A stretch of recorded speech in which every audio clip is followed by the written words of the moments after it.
Hey, I'm Chase Gallimore with the 256 team at Rosenblum Realty. Right now in the 256, there just aren't a lot of houses to buy, so a lot of home buyers are turning to new construction. So today we have for you 5 tips for building a new home.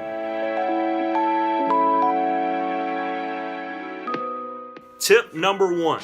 Hire an inspector. While your builder must comply with local regulations, an inspector is going to have your best interest in mind. Now, during this home building process, you're basically looking at 3 different inspections. First will be a foundation inspection, followed by a pre-drywall inspection, and then finally will be your final inspection. Now, these inspections are all important because your inspector will often find things that the builder may have missed. And of course, if possible, you want to be there during these inspections so you can make sure your builder follows up on those things the inspector might find.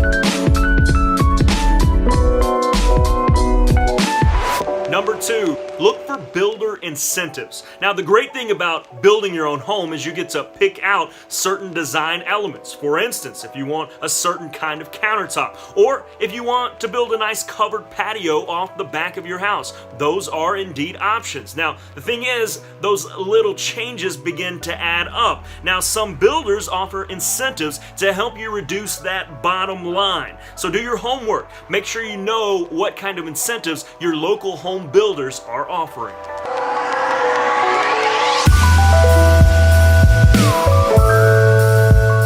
Tip number 3, maintain good communication with your builder. Starting with this pre-construction meeting where you'll go over all the details of your new home with your project manager, you want to begin to establish communication guidelines. Now, for example, will the builder email you every Friday with progress updates? Or if you're an out-of-town home buyer, will you receive weekly pictures, or how often will those pictures come of the progress of the building being made?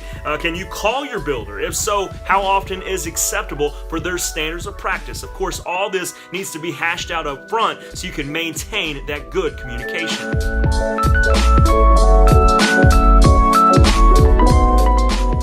Number 4, schedule extra time into the process. There are many things that can impact the progress on your home.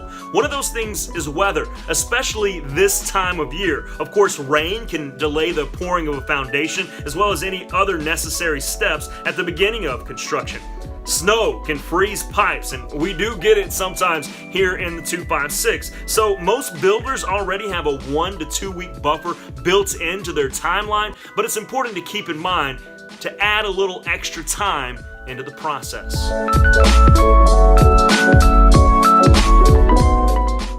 And finally, number 5. Visit the site often. Now, as we mentioned earlier, you want to be sure to schedule time with your project manager at least once a week to get updates on what's going on at your new home site. Additionally, take some pictures while you're there. You might need them later to see exactly where that pipe is or where those electrical connections are before they're covered up with drywall.